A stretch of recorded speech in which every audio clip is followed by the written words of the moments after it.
DR Esports because like you said, there's just a lot to be thrown, no? Ang daming pwedeng itapon na spells and skills dito ngayon ng DR Esports. Pero here we go, again, yung Camille na wait lang, okay. So talagang yung sinadya rin to the blue side, yan ay ang Execration and also red side naman ng DR Esports, no? Let's turn off the fog of war. And ayun, by the way, no, kahapon naglaban yung DR Esports tsaka NXP. And it's hindi naman sa totally one-sided game. Totally one-sided man eh. Napakaganda, may palag talaga. May palag talaga.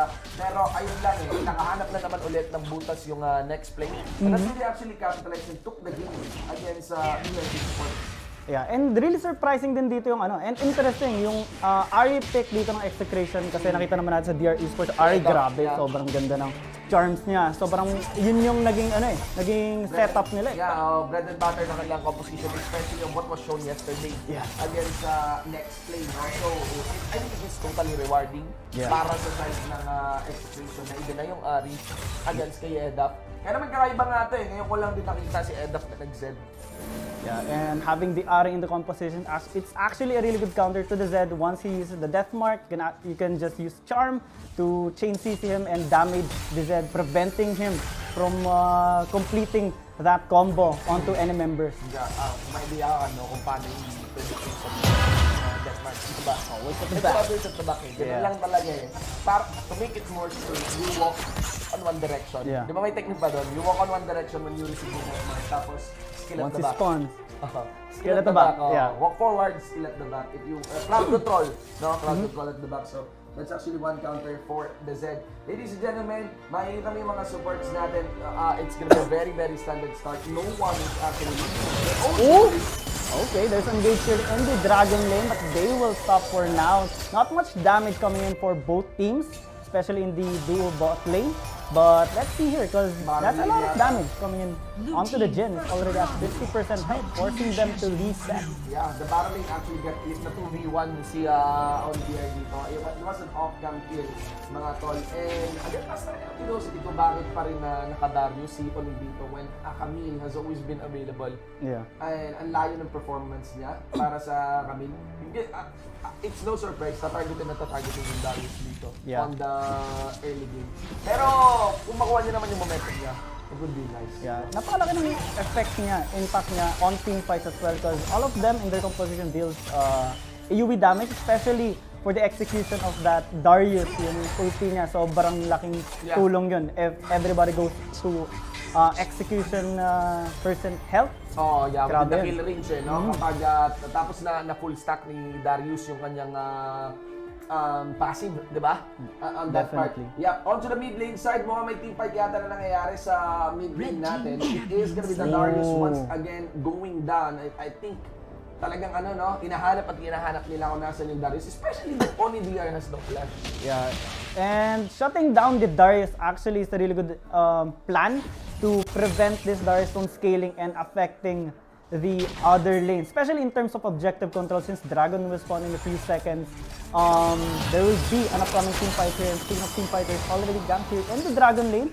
Jhin taking a lot of damage from the Zion Rakan, so that is a really good advantage here for DR Esports, getting that priority in the bot lane to set up for the Dragon, which will spawn in 20 seconds. 50% has been yung pagka-trap, no? Para doon sa game on the side of DR Esports. Pero again, yung mission para i-shutdown yung Darius na unlock na. I'm not so sure ano yung sitwasyon ngayon pagdating sa items ng Darius dito because majority of the time spent, especially 3-4 minutes, is dead para sa kanya. Pero ayun, DR Esports, they're still gonna be converging towards the Drake. Mas talagang start ng emphasis nila pagdating dito sa Drake. Pero Rox, they are already setting up. At mas maaga yung dikit ng DR Esports dito sa Drake. Pero ito makakalapit yata dito yung Execration. Lalo pa maumuna yung Brom.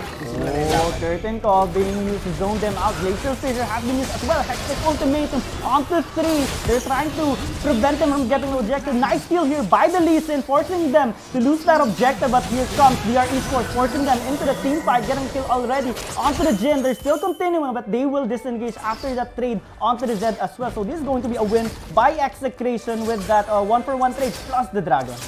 Dear Esports initiating very early on the Drake. It comes to no surprise na talagang mako-contest. Hindi naman mako-contest, no? Rather lalaban yung Execration doon.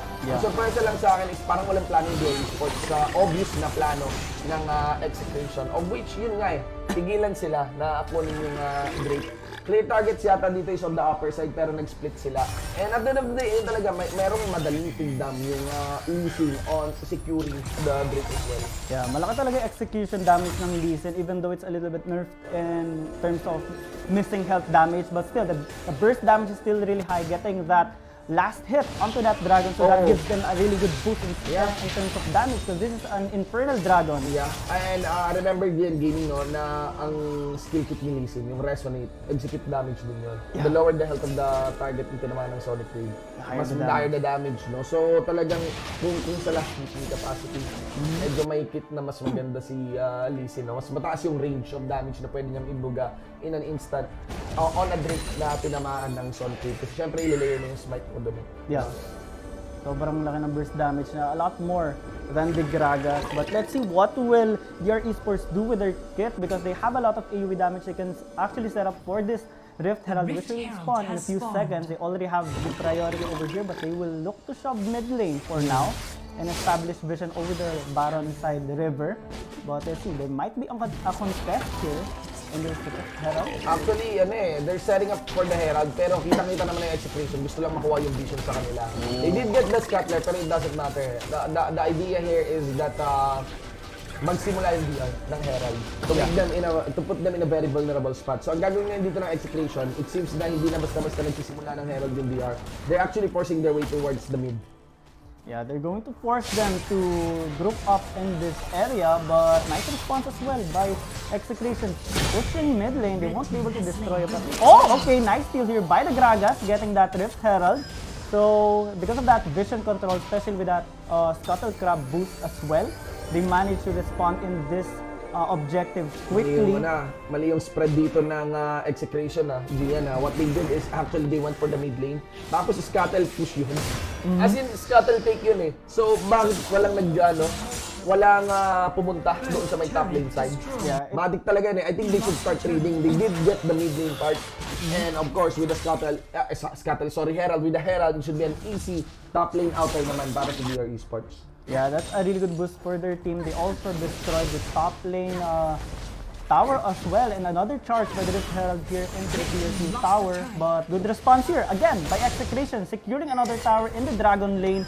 So that's going to increase their gold now. It's not that big of a difference here for both teams, but the scaling composition here by DR Esports is going to be a little bit of a threat for Execration. However, in terms of side lanes, Camille, the Ahri, and the Lee Sin have a lot of threat onto the members of DR Esports, especially when they have the numbers advantage. Yeah, man, again, if you have the numbers advantage talaga, parang this composition goes even lang eh. Diba? Pero what you'd want to actually establish here is a situation wherein you have more champions in that instance compared to the enemy team. It's a matter of really pulling up the proper rotations against them. And mabilis lang ginawa ng Execration dito, scouting again the position of their Esports. They were able to continue the push doon sa may top lane outer. And in time for them to converge towards the Ocean Drake, may konti pang defensive wave clear na ginawa yung DR Esports doon, si Gospel. And that allowed for Execration to take initial position dito sa may Drake. By the way, mga guys, no, kung ako tatanungin, pagdating sa Drake take po talaga, may inherent advantage yung blue side. Because here we go, if you converge on this point here, sa may blue side nyo na jungle, ang dali targetin eh. Diba? One of the easiest to actually stop your opponent. Yeah, and speaking of choke, they're already preventing them from entering this dragon pit, but there's another pass that we are Gragas going to burst it down, especially by that Braum. Nice pull here by the Darius. They're trying to make some damage now onto the team fight. Hextech ultimatum being used by the Feather Storm, responded here by the Xayah. Rakan has been slain. Braum as well has been killed here. Xayah falls down onto the hands of the Arin. That's going to be a 2-4-3 in favor of Team Execration here. Plus the Dragon is going to be secured by them, so that's a really good trade that they are more than willing to take. Actually, mas malaki naman ang Execration doon. To be exact, it's a 1-4-3. Na nakuha pagdating doon sa champion trade, and I really cannot but feel that the Darius is really slow. and really not efficient into the fight. The moment you actually maintain your distance against the Darius, then you're good to go. Hindi basta-basta nahuli si Dan. Then dito, kahit sila Hito, then I think it was of Chinelas that was punished. Pero he already did his job. Plus, ayun na, daming na-mitigate na damage for this Unbreakable by the Brom. Right now, 5K on the gold lead ngayon ang hawak ng Execration. That is big. Especially at 10 minutes into the game, Baron has been spawned already. There's a pick here in the Dragon Pit. Gragas will be taken down. Next will be this, yeah, the Zed as well after face check, and that's going to be 2 kills here by Team Execration, and now they have priority over this objective. The Baron Pit, nice kick here onto the Lacan. Their next target will be the Darius. It will be slain as well by the Brom, and that will allow them to go to this Baron Pit uncontested. They don't have a smite here on the side of BR Esports, and Team Execration are looking to secure this objective, increase their gold lead, and slowly but surely win this game with their gold lead and item advantages. Indeed, leaning more on the Shirley side. Ang laki na nung lamang talaga. 7K before the Baron. Now for the Digan 2-1 is 9K.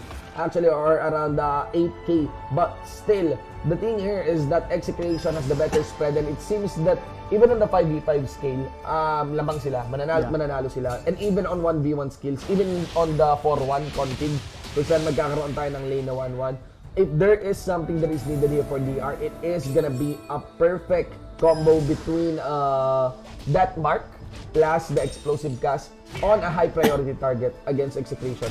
Honestly, kung yung Jin nakabili na ng GA, medyo alanganin na to para sa side ng BR Esports. Kasi high priority target siya, there's no chance of him dying easily.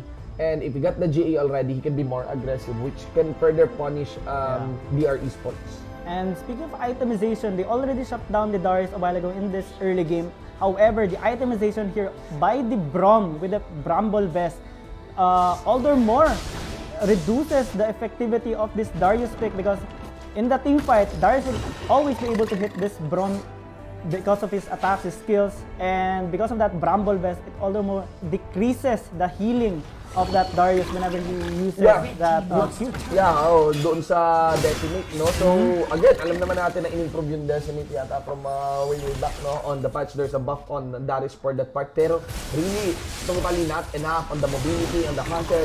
Medyo madaling mahanap kung saan magagaling yung Darius dito. And as a PvP, just corner here, the members of BR Esports.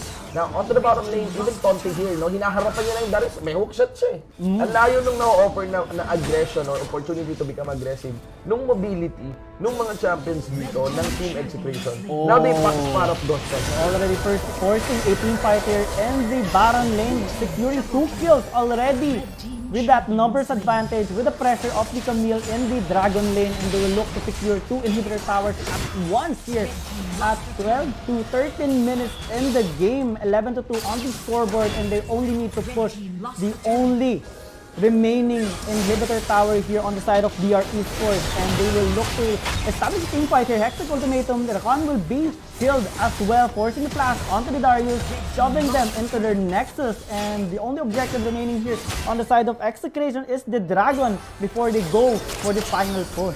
9-1 on the turret, ladies and gentlemen, and again, there's a boarding objective available para sa mapa natin. Not to mention that Execration really has a lot of freedom here, ladies and gents. Right now, they're gonna be taking the Drake, no? Easily. And that's going to be a Cloud Dragon to be secured here by